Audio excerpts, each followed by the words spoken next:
We're starting off this headline segment talking about the State of the Union, the Republican response to the State of the Union, and something that happened that was quite different. The working families put up a response by Representative Rashida Tlaib, where she laid out that party's vision, urging Democrats to deliver for the people. Stay tuned.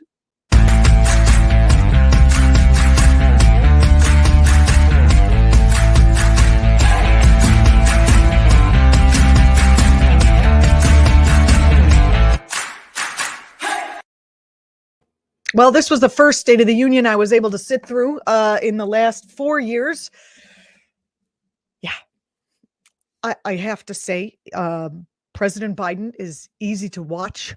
I found President Trump just unwatchable. Not in his presentation, but in the evil. I really thought evil that was coming through, bombarding me at the screen, and I didn't necessarily see that with Joe Biden. I was able to watch it. I was able to listen to what he said and actually think, I wasn't short-circuited in my mind. Although I am a little short-circuited today. I'm going to put that right out there because, number one, I stayed up late watching the war. Number two, I stayed up late thinking about these State of the Union addresses that happened. And then, as you would know, if any of you have kids, there's just these random nights that they just stay up all night for whatever reason. And then here you are. So we'll do this together and it'll be fun. All right. First off, you may or may not like some of these opinions I'm about to say, but let's go with it, right? So first off, we're going to talk about one of the things Biden said. He said in his State of the Union, this is not like the major portion of his speech, but he said a very important thing. The Biden administration is going to prioritize going after criminals that have allegedly stolen billions in COVID relief funds that were meant for both small businesses and individual Americans in COVID era programs like the Paycheck Protection Program and the Unemployment Insurance Program. Biden said this during the State of the Union.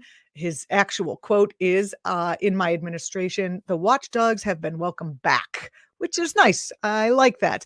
He said, we're going after the criminals who stole billions in relief money meant for small businesses and for millions of Americans. Now, this is what I think is interesting. Maybe you heard this already, but Governor Kim Reynolds, throw up the photo of Kim Reynolds, John Carl. Governor Kim Reynolds, who is from Iowa, who gave the Republican rebuttal or response or whatever to the State of the Union address. I mean, she is under investigation for improperly using $450,000 in COVID funds for salaries for her staff. Yes, that is true. So I don't know. To me, the fact that he called that out during a speech, it's not like it was a big surprise that this Iowa governor was going to be giving the rebuttal. He called that out in his speech, and then he's letting us, the journalists, do the hard work and the not so hard work of pointing a finger at the absolute corruption that is happening on the Republican side. Okay, there's Democratic corruption as well. I get it. But I just thought this was him showing the spine that we're always looking for from Democrats. He just set us up perfectly. Anyway, State Auditor Rob Sand of Iowa said in a review that the state's payroll system shows that the money was used to pay for office staff for that Republican governor. Very exciting. Anyway, the rest of the media has been saying that Reynolds represents the face of the GOP that the party leaders want to put forward into the midterms. A soft-spoken conservative mom. She said mom 500 times. She's got, I think, 11 grandkids, which totally shocked me. And she said, mom, used to work at a grocery store. Mom, small town rural roots. Just like you, is anxious of how out of control things feel. She said, quote, we're teetering on the edge of a major global conflagration. Inflation is rampant. Racial activism has taken on a vaguely threatening aura. She also said that she was worried about what her kids are being taught in school. And I think she was actually right about that. We are all worried about what our kids are being taught in school. Different sides to that issue are worried about different things. I've been worried since they started teaching intelligent design in the science classes. But hey, there we are. I'm not going to make you sit through any of her speech because honestly, it was just like some talking points. And it came on 20 minutes after Biden gave his speech, which rumor has it he was working on right up until the last minute because there's constant breaking news, constant breaking events with what's happening in the Ukraine. And he wanted to, get that, make sure he had all the right things to say at that right American moment. Her speech was pretty much already written. So it stayed, it was boring. It was ridiculous, and I don't even understand why we need to have a rebuttal speech when by the Republicans when we have an entire propaganda arm of the corporate state who is going to give a rebuttal speech.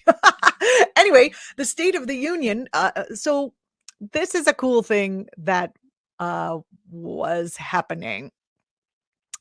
Um, Oh, let me get this for you. So, Representative Rashida Tlaib laid out the party's vision at this it was like a people's conference in DC. Hold on, let me pull it up. I have Tlaib's speeches. I have some other speeches here. And as I said, I'm so tired that I think I might have forgotten to I might have forgotten to bring my list. Give me 1 second and I'll get it. Here it is. My beautiful, beautiful piece put together by Rebecca here at act.tv. God. Okay. So the Center for Popular Democracy and CASA, an immigrants' rights activist in DC, held a People's State of the Union on Monday, the day before Biden's State of the Union, in an effort to share what they called the state of our lives. Working people and BIPOC folks spoke about the inaction of the Biden administration on a number of issues and the urgent need for relief now. And yesterday, Tuesday. I'm losing track of the days, people. Rashida Tlaib gave the Working Families Party response to the State of the Union, and she laid out her vision, again, urging Democrats to deliver for the people and rallying progressives to an, all in midterm election on the election front. Okay, so we have a couple of videos here. The two videos up front are from an activist, Hwang Chen-yu, I hope I'm pronouncing that right, of the National Korean American Service and Education Consortium, spoke about the U.S. military expansion under Biden, NATO's expansion, and the war in Ukraine on Monday. You talked about examining the U.S.'s role in escalating tensions abroad and its harmful impact on marginalized communities. Let's take a listen. The administration continues to expand the U.S. military. Whether globally or within the United States, we condemn the expansion of the U.S. military as it only increases harmful consequences of war and destruction. This conflict did not start last Wednesday, but rather resulted from the historical buildup between Russia, Ukraine, the United States, and NATO expansion. Destruction most heavily impacts Black, brown, poor, and working-class women and communities. If the U.S. is genuinely concerned about taking moral and just path, we must examine our own roles in escalating conflict and harming others. Okay, so I made my position known on Tuesday about this. The whole idea of NATO expansion is to open up markets for the arms industry. So I think we could fix this whole thing by making the arms industry not for profit, right? All of that money, I think it's 17.7 billion that Lockheed Martin made in Q4 of this past year. And that was after Afghanistan had wound down, right? Q4, 1/4. That's how much they make in profit. That's above operating costs. I pointed this out before, but it bears repeating that would be a very good way to kind of slow down the sale of those arms, make all those arms manufacturers pull them off the stock market so they can't be publicly traded. Give the people who work there, because we are going to use arms. This is the world we live in. Give all the people who work there making the actual things on the factory floor a living wage and healthcare and all the things they need. And anyone who does administration, also known as executives, but they'd be knocked down to administration, could have an administrator's salary of no more than 10 or perhaps 20% of what the floor people are making. And then any profit that is made goes right back into social programs here in the United States or peacekeeping missions, both here or abroad. Boom. Problem solved. problem solved at the root. This is you again on Monday speaking about Biden's promises, which he believes are empty promises, and extremely harmful, which are empty promises, not just he believes, his harmful policies on immigration. Let's take a listen. We're here today to talk about the State of the Union as experienced by the people. What can we say about where we are now? The election of President Biden offered hope for immigrant communities, yet 1 year later, we have yet to see completion of his promises. It's a choice of Biden to complete his promises or to let his words remain empty and meaningless. Instead of addressing the root causes of violence against Asians, like addressing mental health and safe housing needs, the Biden administration and Congress continues to purport xenophobic and McCarthyist fears, further endangering Asian communities. A pathway to citizenship has yet to be created for millions. When 1 out of 7 Asian immigrants is undocumented, this failure harm upon our communities cannot be overstated. Let's get back to it. We were talking about a tale of 3 speeches, as I like to call it. There were 3 speeches: the State of the Union speech, the State of the Confederacy speech, which again, I won't force you to sit through any of, and then the progressive response to Biden's speech. It was actually a pre-sponse, which I think was kind of interesting. And we're going to jump off into that by talking about Biden's actual speech itself. Okay, in case you missed it, Biden discussed community policing, ending chokeholds, ending no-knock warrants. I mean, he kind of went down a list of things he was going to do or trying to do. I don't know if he was just signaling or what. He talked about equal justice under the law. He discussed holding law enforcement accountable, funding violence interrupters. But what he did say, and I quote, is, no, we're not going to defund the police. We're going to fund the police. Fund the police. So let's take a listen to what Biden, and he set off a shitstorm. So, and possibly well-deserved shitstorm, but also I believe a politically brilliant shitstorm. So let's take a listen to what he said, and then we'll talk about it. I recently visited New York City Police Department days after the funerals of Officer Wilbur Mora and his partner, Officer Jason Rivera. They were responding to a 9/11 call when a man shot and killed them with a stolen gun. Officer Mora was 27 years old. Officer Rivera was 22 years old. Both Dominican Americans who grew up in the same streets that they later chose to patrol as police officers.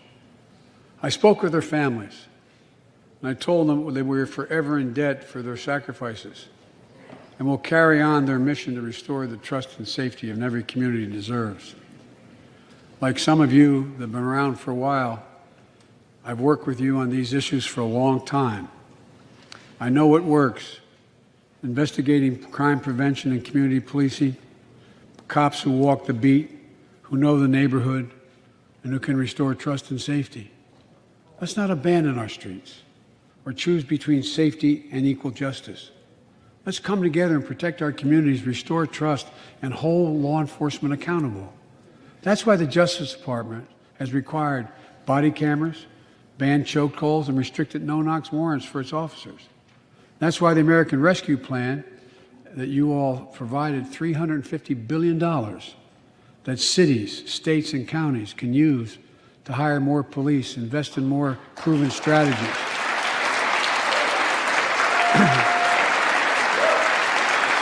Proven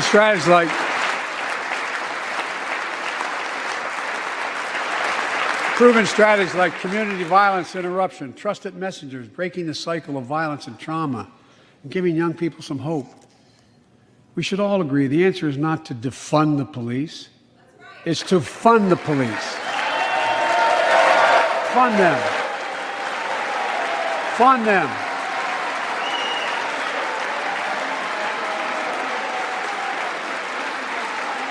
Fund them with resources and training. Resources and training they need to protect our communities. I was like, "Oh, Twitter is gonna be really pissed off about this."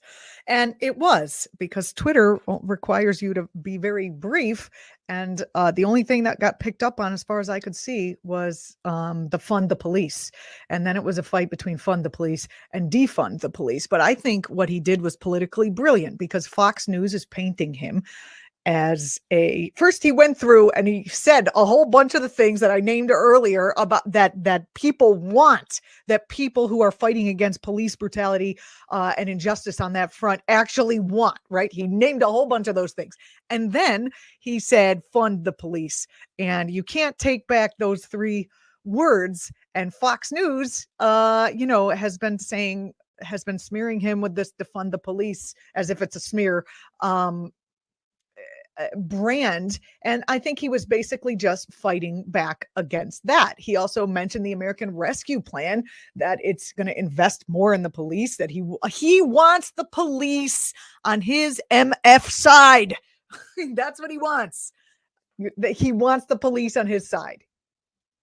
I think it's a good idea if cops who are going more and more toward the Republican side of thing, and therefore they'll be even closer to the SS than some of them are now. I could be wrong, but I think it's a good idea to appeal to that section. And I personally think what he did was brilliant. Now let's see what the policies say. Let's see what he actually does. But that rhetoric, I thought, was a good idea. Republicans don't want to support the American Rescue Plan. Not one voted for it. Not to mention, we have our own traitors, Manchin and Sinema, which of course I just mentioned. So basically he by saying fund the police, he was hitting Republicans in the cops. That's where he was hitting them. Now, Cori Bush, of course, said that she often uses the defund branding. And she also said, I don't care if you call it defund, reallocate, move, switch, push, or transfer money. What we're saying is we have to do something different in order to save lives. And then she went on to say, we don't need all these militarized weapons in our communities. What we need is to put that money into social services. What we need is to expand 911. It's very interesting. During the rest of his speech, he talked about the social services that he was going to be expanding, early child care, schools, etc. And I think he also played into the fact that a lot of people are scared.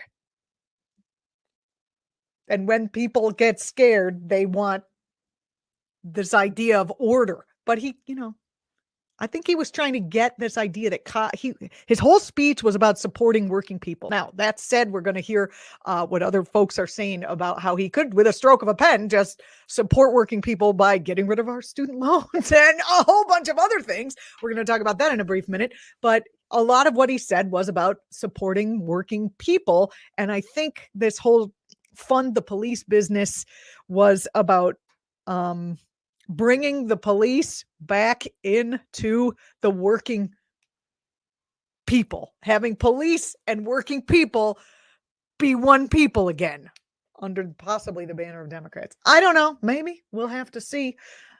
DeRay McCresson, an author and activist, tweeted, the police shouldn't receive funding because of their lack of accountability and protection for the community. That's how one of the activists that I found was saying. But so in response to Biden's fund the police statements, Representative Rashida Tlaib from Michigan spoke about the real path to community safety.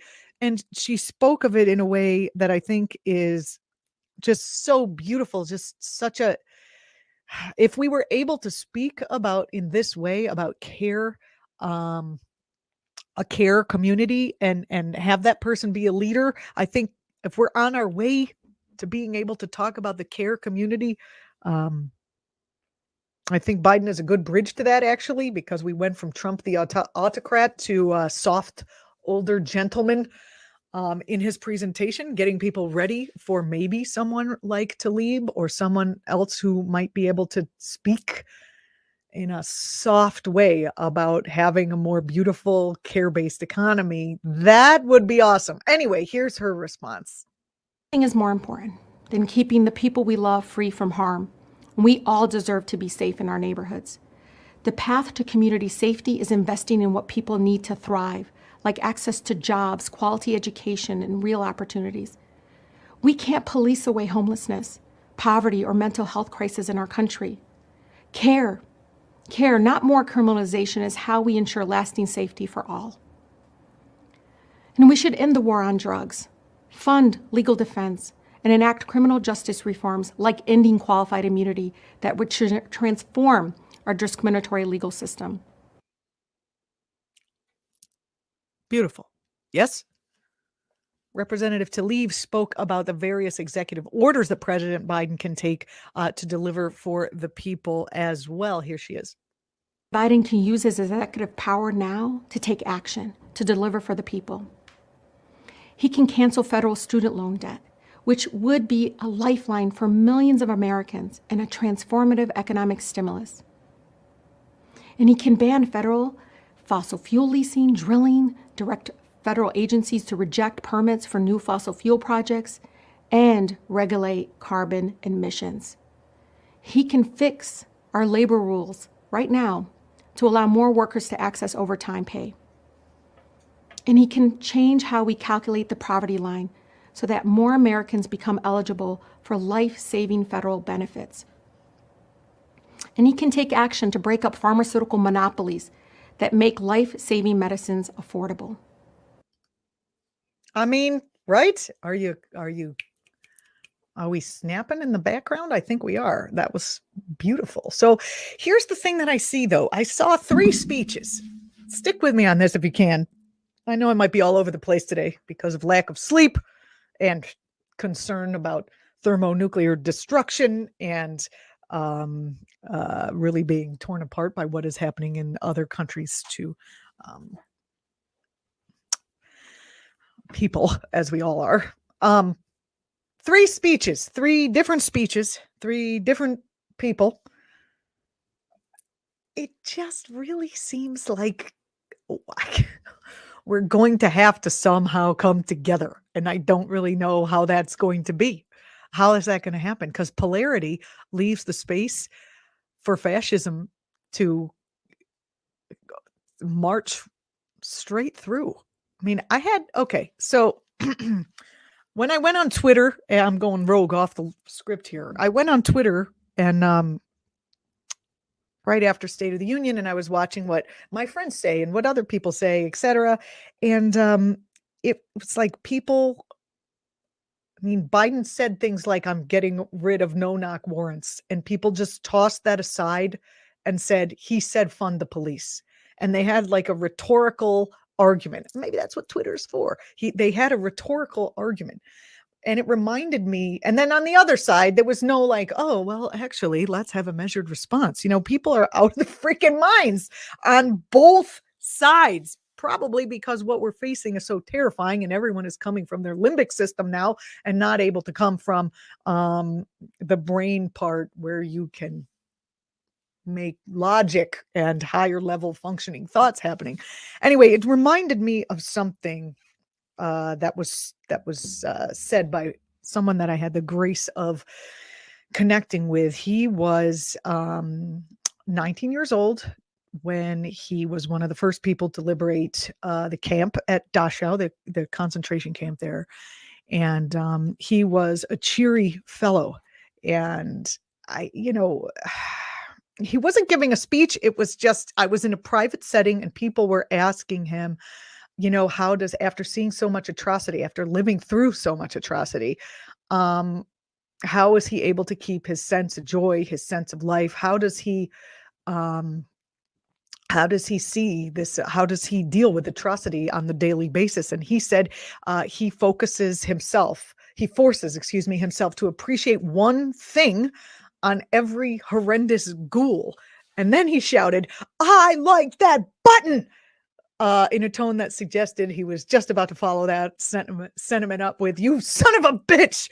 But he said, I know this is a little off, right? This is a little off. He said, stay with the button. You have to pick one thing where there is unity, because in unity, there is power, and it allows for connection. And through connection is where things actually get pushed forward. Now, I know this is an abomination of things to say on the internet, like that we actually have to connect with the people that we might really truly disagree with. But if you look back over the course of the show, it's what I did.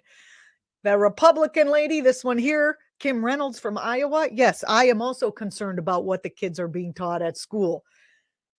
We have different concerns, but overall, I'm concerned that they're taking out history out of school books. She is concerned that they're leaving it in. Whatever. Okay. So we both share that concern. President Biden, he said he wants to fund childcare. Okay, I can stick with being okay with that. And Rashida Tlaib said a care economy and a whole number of other things, and I'm good with that. So I just want to,